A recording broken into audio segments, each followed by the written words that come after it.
The house had finally gone still.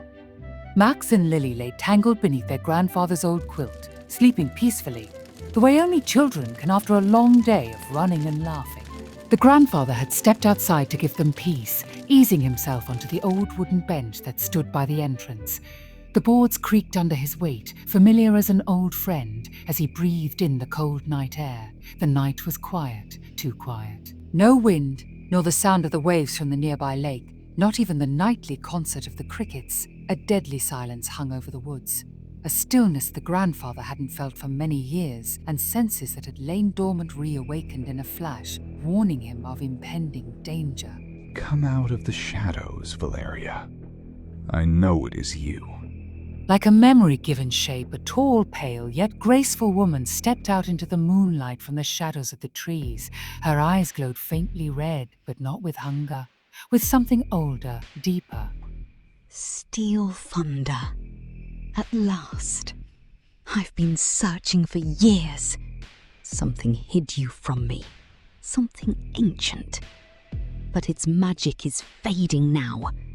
When you die, the shield will die with you. And your grandchildren will be mine. You will not touch them. You said those words once before. The vampire sat down next to the grandfather, and for a moment neither one said a word. A flood of memories entered the grandfather's brain, memories he had tried to suppress for years. He thought back to his early years of wandering, before age bent his back and sorrow lined his face. Roaming the lands in search of ancient ruins, forgotten relics, and the occasional village in need of a steady blade.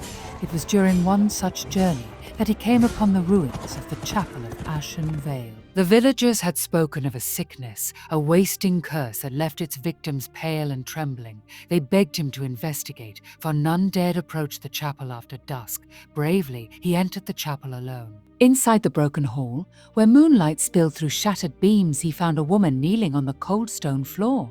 Her skin was as pale as winter frost, her hair black as a raven's wings. In her arms, she cradled a small girl stricken by fever. Desperately clinging to life, the girl opened her eyes when he approached and whispered, "Are you a hero? Can you save me?" Moved by pity for the dying child, he agreed to help. It was only then that he saw the truth in her mother's eyes. The faint red glow, the unnatural stillness, and the elongated incisor teeth. She was a vampire, but she was also a mother in despair, protecting what was left of her humanity by trying to save her human daughter. For 2 days and nights, he and the vampire worked together, gathering herbs from the forest, relics from the abandoned village, and water from a sacred spring. For a while, it seemed as if they would succeed and tear the girl from the clutches of death, yet the sickness was too powerful. On the 3rd night, the child's breath grew shallow. Clutching Steelthunder's hand, she whispered and begged, "Don't let me go, Steelthunder. Please don't let me go." Comforting the child in her final moments, he promised he would do everything he could. With a last look at her supposed savior, she slipped away. An ancient curse had afflicted the vampire's daughter, a curse her mother's lust for blood had brought upon her. Powered by grief and despair, a dying woman had cursed the vampire's offspring so that she too would feel the pain and agony of loss. An eye for an eye, and a daughter for a daughter, one life for another. The vampire's grief unleashed like a storm. In a frenzy, she tried to turn her child and pull her back from death's embrace with the dark gift of her blood. Steelthunder stopped her. Running from the chapel, carrying the child into the sunlight where the vampire couldn't follow them, he spared the girl from a cursed existence. "Curse you, Steelthunder! You have betrayed me!" To the vampire, it was not mercy, it was betrayal. From that night on, she hunted him, not for blood, but because she believed he had broken a sacred promise. Searching for the man whom she blamed for the death of her daughter, it was that hatred that led them both to that night on the bench before the hut. There they sat beside each other, almost as if they were old friends sharing a quiet evening. For a moment, neither of them spoke. It was as if the very night held its breath. Remember the chapel. I remember. You promised her. You promised my daughter you'd save her. I did everything I could. No. You did what made you feel righteous. She trusted you, more than she trusted me. and you let her die. I spared her from becoming... A monster? She was a child, my child, and you took her from me. I dreamed of this moment, not killing you, just finding you, sitting like this, looking at the man who held her hand as she slipped away. I did what I thought was right. You always do.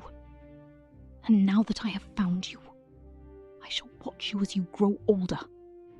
And the moment you die, I will drain the life from your grandchildren. There is nothing you can do about that. The vampire gently leaned her head against the grandfather's shoulder, a gesture so human it almost broke him. I have waited too long not to savor my revenge.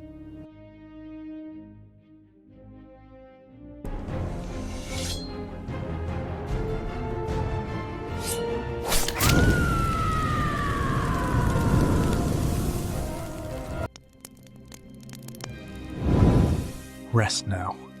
Your suffering is over. Steelthunder sat there for a long moment, breathing the cold night air, the magical dagger still warm in his hand. Carefully, he slid the dagger back into his boot and stepped inside his hut. Max and Lily were still asleep, safe beneath the quilt, unaware of the terrible danger they had been in a mere moment ago. Quietly, their grandfather looked at them, and with a gentle voice he said, Sleep, my angels. Steelthunder is not dead yet.